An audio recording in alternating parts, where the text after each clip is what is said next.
नमस्कार। आज हम बीए थर्ड ईयर के प्लेटो के साम्यवाद के बारे में चर्चा करेंगे। इससे पहले मैंने आपको प्लेटो के बारे में सामान्य प्रस्तावना बताई है, उसके बारे में डिटेल बताई है।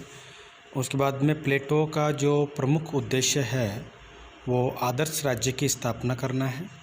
प्लेटो के दर्शन में आदर्श राज्य एक महत्वपूर्ण भूमिका निभाता है। अब इस आदर्श राज्य को पाने के लिए कई प्रकार के सिद्धांतों की व्याख्या करता है। सबसे पहले हमने पढ़ा प्लेटो का न्याय सिद्धांत, उसके बाद में हमने प्लेटो की शिक्षा योजना के बारे में अध्ययन किया। अब प्लेटो के आदर्श राज्य को पाने के लिए तीसरा महत्वपूर्ण सिद्धांत है प्लेटो का साम्यवाद। हम आज के इस वीडियो में प्लेटो के साम्यवाद के बारे में चर्चा करेंगे। प्लेटो का साम्यवाद बेसिकली संरक्षक वर्ग के लिए है, जो कि अभिभावक वर्ग है। संरक्षक वर्ग में प्लेटो शासक और सैनिक दो वर्गों को रखता है। उनके लिए ये प्लेटो का साम्यवादी व्यवस्था का उल्लेख किया गया है। और प्लेटो का जो साम्यवाद है वो मुख्यतः दो प्रकार का है। इसमें हम पहला जो साम्यवाद है उसको संपत्ति विषयक साम्यवाद कहते हैं, और दूसरा जो साम्यवाद है परिवार विषयक साम्यवाद है। और परिवार में विशेषतः स्त्रियों के साम्यवाद के बारे में बात की गई है। प्लेटो का साम्यवाद, इसके बारे में सिनक्लेयर नामक विद्वान कहता है कि प्लेटो व्यक्तिगत संपत्ति और पारिवारिक जीवन पर प्रहार करता है।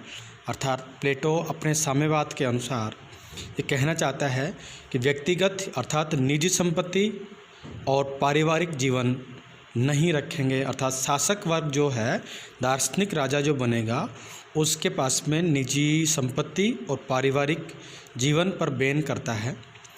प्लेटो के दर्शन का प्रमुख उद्देश्य है आदर्श राज्य की स्थापना करना। प्लेटो का साम्यवाद का सिद्धांत जो है वो न्याय सिद्धांत का एक पूरक सिद्धांत है। अर्थात हम यूँ कह सकते हैं कि प्लेटो का संपूर्ण दर्शन जो है वो आदर्श राज्य पर टिका हुआ है। और इस आदर्श राज्य को पाने के लिए न्याय सिद्धांत, शिक्षा सिद्धांत, साम्यवादी दार्शनिक राजा का सिद्धांत, इन सिद्धांतों के आधार पर आगे चलकर प्लेटो एक आदर्श राज्य की स्थापना करना चाहता है। प्लेटो अपने न्याय आधारित आदर्श राज्य को, अर्थात प्लेटो ये चाहता है कि मेरा जो आदर्श राज्य बनेगा उसमें न्याय तो होगा ही होगा, लेकिन उस राज्य को कंचन और कामिनी, कंचन का मतलब हुआ संपत्ति और कामिनी का मतलब यहाँ परिवार से लिया जाएगा, के दुष्प्रभाव से बचाने हेतु मैं साम्यवादी योजना प्रस्तुत कर रहा हूँ। यह शिक्षा योजना द्वारा शासक वर्ग नैतिक जीवन की ओर ले जाता है। यह जो सिद्धांत है वो शासक वर्ग को एक नैतिक जीवन की ओर ले जाने की कोशिश करता है। लेकिन प्लेटो को आशंका है कि शिक्षा द्वारा जिस शासक वर्ग में सद्गुणों का जो विकास किया गया था वो विपरीत परिस्थितियां आने पर समाप्त हो सकते हैं, अर्थात ख़त्म हो सकते हैं। शिक्षा के द्वारा जो सद्विचार प्राप्त किए गए वो विपरीत परिस्थितियों में समाप्त हो सकते हैं। इस परिस्थिति से बचने के लिए प्लेटो अपने दर्शन के अंदर साम्यवादी व्यवस्था की बात करता है। व्यक्ति परिवार और संपत्ति के आकर्षण में फंसकर निजी स्वार्थ को प्राथमिकता देते हुए सामाजिक कर्तव्यों की अवहेलना कर सकता है, ऐसा प्लेटो का मानना है। वो कहता है कि शासक वर्ग परिवार, संपत्ति आदि के आकर्षण में फंसकर निजी स्वार्थ को प्राथमिकता दे सकता है, अर्थात वो ज़्यादा ध्यान उसका परिवार और संपत्ति पर रह सकता है। तो ऐसी स्थिति के अंदर वो राजकार्य उनका बाधित हो सकता है। अतः प्लेटो साम्यवाद की व्यवस्था करता है। अतः प्लेटो ने शासक वर्ग के लिए, अर्थात संरक्षक वर्ग के लिए, जिसमें संरक्षक वर्ग में शासक वर्ग होगा और सैनिक वर्ग होगा, के लिए नवीन सामाजिक व्यवस्था के रूप में साम्यवादी व्यवस्था का सुझाव देता है। प्लेटो का जो साम्यवाद है शिक्षा द्वारा उत्पन्न की गई विचारधारा को प्रभावशाली बनाने वाला और नवजीवन देने वाला एक अनुपूरक यंत्र है, ऐसा नेटलशिप कहता है। ये डेफिनेशन आपको याद करनी है। आदर्श राज्य में न्याय प्राप्ति के लिए प्लेटो दो प्रमुख सिद्धांतों की बात करता है। प्लेटो का जो ध्येय वाक्य है आदर्श राज्य की प्राप्ति, और उस आदर्श राज्य को पाने के लिए प्लेटो दो सिद्धांतों की बात करता है। एक तो राज्य द्वारा नियंत्रित शिक्षा योजना हो और दूसरी हो साम्यवादी व्यवस्था। प्लेटो शिक्षा द्वारा अभिभावक वर्ग को अपने कर्तव्य पालन के लिए तैयार करता है, लेकिन प्लेटो अभिभावक वर्ग के मार्ग में आने वाली दिक्कतों को पहले से ही दूर करना चाहता है। इस कारण वह अभिभावक वर्ग के लिए नई सामाजिक व्यवस्था पर जोर देता है, जिसके दो प्रमुख तत्व, अर्थात हम यूँ कह सकते हैं कि साम्यवाद, प्लेटो का जो साम्यवाद है उसके दो प्रमुख तत्व हैं। एक है संपत्ति विषयक और दूसरा है परिवार विषयक। हम आज इस वीडियो में संपत्ति विषयक साम्यवाद के बारे में बात करेंगे। प्लेटो का जो संपत्ति विषयक साम्यवाद है, प्लेटो संरक्षक वर्ग के लिए निजी संपत्ति का उन्मूलन साम्यवादी व्यवस्था का प्रमुख अंग है। अर्थात जो अभिभावक वर्ग होगा, संरक्षक वर्ग होगा, जिसमें शासक होंगे और सैनिक वर्ग होंगे, वो निजी संपत्ति नहीं रख सकते। प्लेटो का मानना है कि निजी संपत्ति व्यक्ति को स्वार्थी बनाती है, लालची बनाती है और प्रतिद्वंदी बनाती है, जो कि राज्य की न्याय और एकता के लिए खतरा उत्पन्न कर सकती है। अतः राज्य में न्याय बना रहे, इसके लिए प्लेटो अपने आदर्श राज्य में संरक्षक वर्ग को व्यक्तिगत संपत्ति रखने से वंचित रखता है। राज्य का तीसरा जो महत्वपूर्ण वर्ग है उत्पादक वर्ग। प्लेटो ने अपने राज्य में 3 ही वर्ग बताए हैं। पहला शासक वर्ग है, जिसके अंदर की विवेक नामक सद्गुण की प्रधानता होती है और उस शासक वर्ग का प्रमुख कार्य होता है शासन कार्य करना। प्लेटो के समाज या राज्य का दूसरा वर्ग है सैनिक वर्ग, जिसमें साहस नामक सद्गुण की प्रधानता होती है और वो देश की रक्षा का कार्य करता है। प्लेटो के राज्य का तीसरा जो वर्ग है उत्पादक वर्ग, इसमें भूख या तृष्णा नामक सद्गुण की प्रधानता होती है और इसका कार्य होता है उत्पादन कार्य करना। जिसका प्रमुख सद्गुण बताया है उत्पादक वर्ग का तृष्णा या भूख। इस वर्ग को प्लेटो इस संपत्ति विषयक जो सिद्धांत है इसके तहत संपत्ति रखने का अधिकार देता है, लेकिन इनका यह जो अधिकार है उत्पादक वर्ग को जो मिला हुआ है संपत्ति का संचय करना, संपत्ति रखना, ये अधिकार स्वच्छंद नहीं, अर्थात इसके ऊपर भी राज्य द्वारा नियंत्रण है। ये नियंत्रण प्लेटो इसलिए लगाता है कि कोई व्यक्ति ज़्यादा संपत्तिशाली नहीं बन जाए, क्योंकि अर्थात ज़्यादा संपत्तिशाली वाला अगर कोई व्यक्ति राज्य में बन जाता है तो उससे उस राज्य में संतुलन नहीं रहता है। तो संतुलन बनाने के लिए प्लेटो इस वर्ग पर भी ज़्यादा संपत्ति के अर्जन करने पर प्रतिबंध लगाता है। इस प्रकार प्लेटो इस साम्यवादी व्यवस्था में अभिभावक वर्ग के लिए संपत्ति के स्वामित्व को ख़त्म करना चाहता है, ताकि वह इससे दूर रहकर अच्छे ढंग से राजकार्य कर सके। अब हम संपत्ति विषयक जो प्लेटो का सिद्धांत है साम्यवाद का, इसकी कुछ विशेषताओं के बारे में चर्चा करेंगे, अध्ययन करेंगे। तो सबसे पहली विशेषता तो इसकी ये है कि ये प्लेटो का जो संपत्ति विषयक साम्यवाद है वो अर्ध साम्यवाद की श्रेणी में आता है।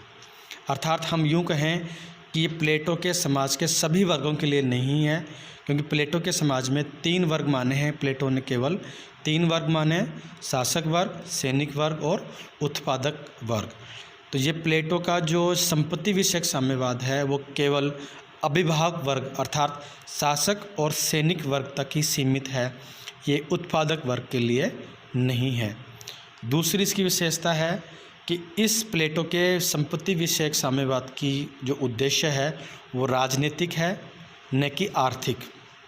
जबकि आधुनिक साम्यवाद जैसे कि कार्ल मार्क्स का साम्यवाद है, उसका जो उद्देश्य है वो समाज में आर्थिक विषमता को दूर करना है, जबकि प्लेटो का आर्थिक विषमता को दूर करना नहीं, बल्कि ये राजनीति एवं शासन व्यवस्था को दोष मुक्त करना चाहता है। अर्थात प्लेटो का जो उद्देश्य यह है कि आर्थिक विषमता दूर हो या नहीं हो, इससे प्लेटो को कोई लेना देना नहीं है, लेकिन ये राज्य के अंदर राजनीति और शासन व्यवस्था दोष मुक्त हो, अर्थात व्यक्ति कंचन और कामिनी के जो दोष है उसमें नहीं फंसे और निरंतर राजकार्य में आगे बढ़ता रहे।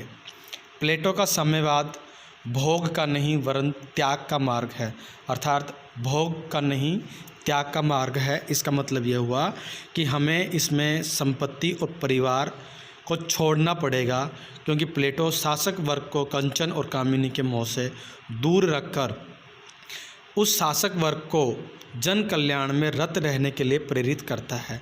अर्थात यूँ कहें कि वो शासक वर्ग जो होगा वो निरंतर जन कल्याण या लोक कल्याण के बारे में सोचे, अपने परिवार और संपत्ति के बारे में नहीं सोचे। इसीलिए प्लेटो ने इस व्यवस्था के बारे में बताया है। इस साम्यवाद में कुशल राजनीतिक प्रशासन का गुण मौजूद है। अर्थात अगर ऐसा साम्यवाद विकसित हो जाता है प्लेटो के अनुसार, तो वहाँ के जो शासक वर्ग होंगे वो बिल्कुल राजनीति में और प्रशासन में बिल्कुल निपुण होंगे।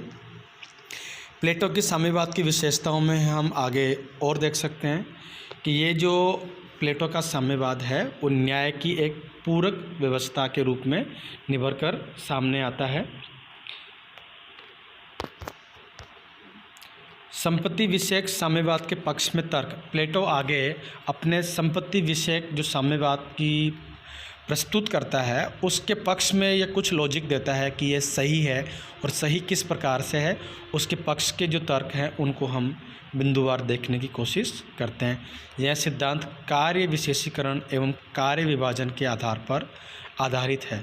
अर्थात प्लेटो का जो न्याय सिद्धांत भी है उसमें भी वर्क स्पेशलाइजेशन की बात करी गई है। अर्थात जो वर्ग जिस कार्य में परफेक्ट है उसे वही कार्य करना चाहिए और सभी के लिए कार्यों का विभाजन किया गया है। इसलिए ये साम्यवाद जो संपत्ति विषयक साम्यवाद है ठीक है। दूसरी बात है इससे समाज में असमानता नहीं आएगी। आगे चल के बात करते हैं, अगर संपत्ति विषयक साम्यवाद उस राज्य में होगा तो वहाँ वर्ग संघर्ष की संभावना बहुत कम रहती है। अगली बात है, इससे राज्य में एकता बनी रहती है और प्रशासन के कार्य में कार्यकुशलता बढ़ती है। अब प्लेटो के साम्यवाद जो संपत्ति विषयक साम्यवाद है उसकी विशेषताएं, अर्थ आदि के अध्ययन करने के बाद में हमें इसमें कुछ आलोचनाएं नज़र आती हैं या कुछ कमियां नज़र आती हैं, उनका हम यहाँ उल्लेख कर लेते हैं। तो सबसे पहली बात है, प्लेटो के साम्यवाद में अनेक आधारों पर आलोचना की जा सकती है। इनका जो प्रमुख शिष्य था अरस्तु, प्लेटो के शिष्य थे अरस्तु, और प्लेटो सुकरात का शिष्य था। तो अरस्तु ने प्लेटो के संपत्ति विषयक साम्यवाद की कुछ आलोचनाएं करी हैं, उनका वर्णन इस प्रकार से हम बता सकते हैं। पहले इसकी आलोचना का जो बिंदु है, प्लेटो का साम्यवाद आध्यात्मिक बुराइयों का भौतिक निदान है। अर्थात ये जो संपत्ति का अर्जन करने वाला जो है एक आध्यात्मिक बुराई का भौतिक निदान है, तो यहाँ इस संसार में इसका निदान संभव नहीं है। दूसरी इसकी जो आलोचना है, मानव जीवन के सामान्य अनुभव एवं मूल प्रवृत्ति, अर्थात मानव की जो मूल प्रवृत्ति होती है धन का संचय करना, इसके ये विरुद्ध है। क्योंकि मानव की जो प्रवृत्ति होती है धन संचय की होती है। चूँकि मानव को धन संचय करने के लिए प्लेटो इस सिद्धांत के माध्यम से मना करता है, इसलिए हम ये कह सकते हैं कि मानव जीवन के सामान्य अनुभव एवं मूल प्रवृत्ति के विरुद्ध ये सिद्धांत है। अगली इसकी जो आलोचना है वो ये है, समाज को विभाजित करने वाला सिद्धांत है। इसमें एक जो वर्ग है उत्पादक वर्ग, उसको धन संचय करने का अधिकार दिया गया है। दूसरा जो वर्ग है शासक और सैनिक, उसको इस धन संचय करने के से अलग रखा गया है। इस प्रकार हम कह सकते हैं कि प्लेटो ने इस सिद्धांत के माध्यम से समाज को बांटने का कार्य किया है। अगली जो इसकी आलोचना है वो ये है, इससे परोपकार, सेवा, उदारता आदि नैतिक मूल्यों का हनन होता है। क्योंकि व्यक्ति के पास में जब संपत्ति नहीं होगी तो परोपकार नहीं कर सकता, किसी की सेवा नहीं कर सकता।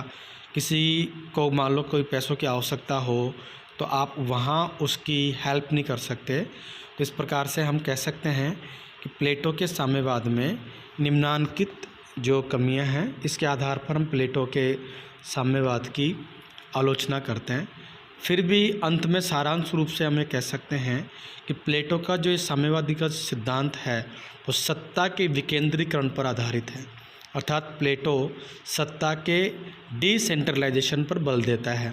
इसमें जो संरक्षक वर्ग है, अभिभावक वर्ग है, उसको प्लेटो राजनीतिक सत्ता सौंपना चाहता है और जो उत्पादक वर्ग है उसको आर्थिक सत्ता सौंपना चाहता है, जो एक अच्छी शासन व्यवस्था की निशानी हो सकती है। जो प्लेटो का जो साम्यवाद है संपत्ति विषयक, यह संपूर्ण समाज के हित के लिए कल्याणकारी हो सकता है। Thank you.